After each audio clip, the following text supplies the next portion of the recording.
Assalamualaikum warahmatullahi wabarakatuh.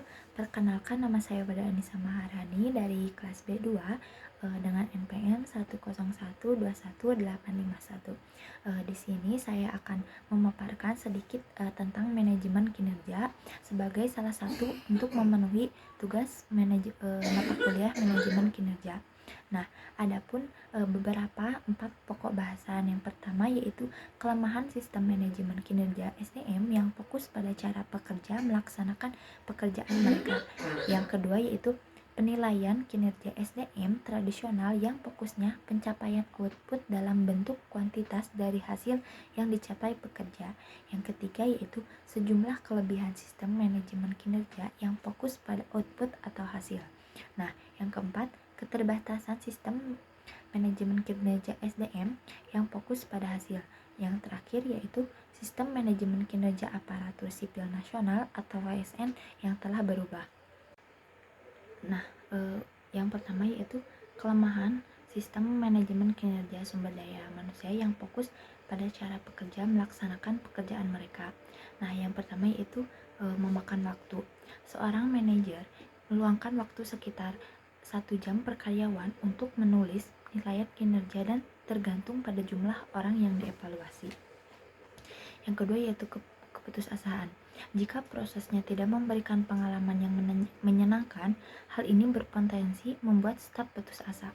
Proses ini perlu menjadi salah satu dorongan penguatan positif dan perayaan atas pencapaian selama 1 tahun. Nah, yang terakhir yaitu pesan yang tidak konsisten. Jika supervisor tidak menyimpan catatan dan pencatatan yang tepat mengenai perilaku pekerja, mereka mungkin tidak akan berhasil dalam mengirimkan pesan yang dapat diprediksi kepada perwakilan tersebut. Nah, untuk yang selanjutnya itu penilaian kinerja sumber daya manusia tradisional yang fokusnya pada pencapaian output dalam bentuk kuantitas dari hasil yang dicapai pekerja. Nah, sistem manajemen kinerja yang berorientasi pada output sering juga disebut sebagai sistem manajemen kinerja yang berbasiskan pencapaian sasaran kinerja individu atau SKI. Nah, sistem ini memfokuskan pada hasil yang diperoleh atau yang dicapai oleh karyawan. Menurut Ruki pada tahun 2004 menyebutnya sebagai Result Oriented Performance Management by Objective atau MBO, atau di Indonesia yang populer dengan istilah MBS atau manajemen berdasarkan sasaran. Yang selanjutnya itu sejumlah kelebihan sistem manajemen kinerja yang fokus pada output atau hasil. Nah, yang pertama yaitu sistem MBS atau MBO adalah suatu proses yang efektif dan membantu manajemen dalam kegiatan. Yang kedua yaitu sistem MBS mendorong usaha pengembangan sumber daya manusia. Nah, yang terakhir memperoleh komitmen lebih besar dari bawahan. Nah, dari hal tersebut dapat disimpulkan bahwa manajemen kinerja ini benar-benar memerlukan komunikasi dua arah, keterbukaan antar atasan dan bawahan. Mereka secara bersama-sama harus meneliti kembali ruang lingkup tugas, tanggung jawab, dan wewenang bawahan. Kemudian atasan mencapaikan sasaran perusahaan dan sasaran yang menjadi tanggung jawabnya kepada bawahan. Selanjutnya, bawahan juga harus menetapkan sasaran kerja sendiri yang akan mendukung sasaran perusahaan, dan sasaran atasan dilengkapi dengan standar prestasi dan tolak ukur keberhasilan dalam angka satuan waktu penyelesaian dan spesifikasi lainnya.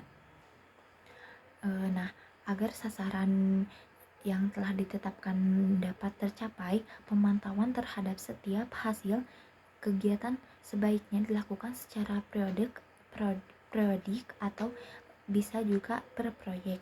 Nah, tujuan pemantauan ini agar bila karyawan mengalami kesulitan atau hambatan dapat segera dibantu.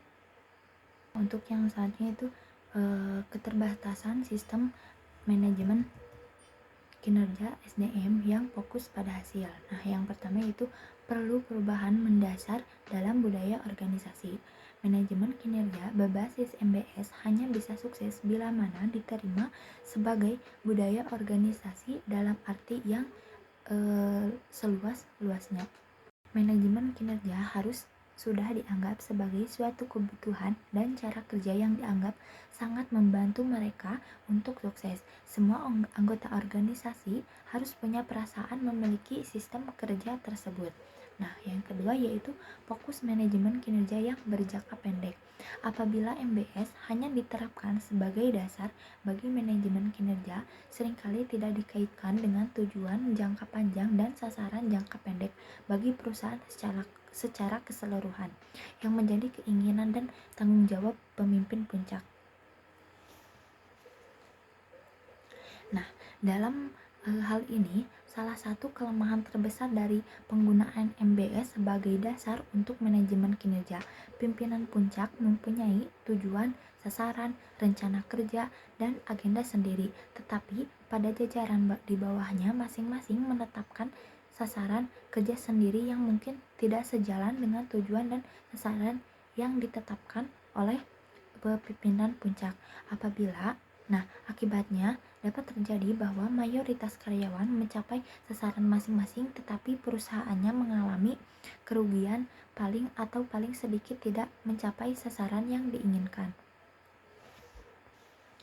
Nah, yang terakhir yaitu keberhasilan beberapa pekerjaan atau jabatan hanya dapat diukur setelah 2-5 tahun. Penetapan sasaran kerja atau target jangka pendek seperti ditunjuk oleh manajemen kinerja berdasarkan MBS belum tentu tepat untuk jabatan-jabatan tertentu. Nah, untuk beberapa jabatan mungkin tidak dapat menetapkan sasaran jangka pendek karena orientasinya adalah pada hasil jangka panjang. Misalkan pada bidang tertentu produk yang outputnya tidak dapat ditetapkan jangka waktu. Ada produk yang mungkin baru dapat selesai pengembangannya setelah 18 bulan atau mungkin 2 tahun. Nah, yang terakhir yaitu sistem manajemen kinerja aparatur sipil nasional atau ASN telah berubah. Penyusunan SKP atau sasaran kinerja pegawai tahun 2003 bagi ASN dan juga melakukan pengukuran kinerja selama tahun 2022. Agenda pembahasan secara khusus diselenggarakan di Jakarta 16 Januari 2023. Pentingnya manajemen kinerja ASN untuk pengembangan karir PNS, manajemen talenta sampai dengan saksi. SKP bukan untuk semata kenaikan pangkat, melainkan juga untuk pengembangan kinerja, manajemen talenta, manajemen kinerja ASN, penulisan kinerja bila sebelumnya diawali dengan tata kerja, berubah menjadi wujud output atau hasil dari kegiatan yang dilakukan. Lanjut Sugiharto. Nah, selain itu, perilaku kerja ASN memasukkan core value berakhlak dan panduan perilakunya sebagai perilaku kerja yang akan mempengaruhi predikat kinerja ASN. Nah, untuk itu, untuk diketahui, berakhlak merupakan akronim dari nilai berorientasi pelayanan, akuntabel, kompeten, harmonis, loyal, adaptif, dan kolaboratif. Panduan perilaku tersebut tanpa relevan dan dapat diberikan ekspektasi khusus pimpinan atas perilaku ASN. Model SKP pada Permen PANRB nomor 6 tahun 2022 menggunakan pendekatan indikator tidak hanya kuantitatif melainkan juga kualitatif. Selain itu, SKP memuat tidak hanya rencana kinerja saja melainkan juga perilaku kerja.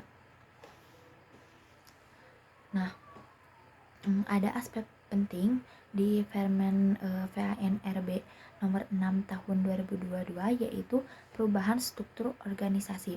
Bila sebelumnya organisasi di ASN adalah menganut sistem top down lalu berubah menjadi organisasi yang agile dan diharapkan sistem kerja yang agile mendukung pengelolaan kinerja ASN. Mekanisme kerja agile akan mendukung kebutuhan organisasi yang lincah dan dinamis menurut Sugiharto. Selain itu, Perubahan dalam sistem manajemen kinerja aparatur sipil nasional atau ASN bisa terjadi karena berbagai faktor, termasuk perubahan kebijakan pemerintah, evolusi kebutuhan organisasi, dan perubahan dalam praktik manajemen sumber daya manusia. Nah, mungkin hanya itu yang bisa saya sampaikan. Terima kasih atas perhatiannya. Mohon maaf apabila ada kesalahan. Wassalamualaikum warahmatullahi wabarakatuh.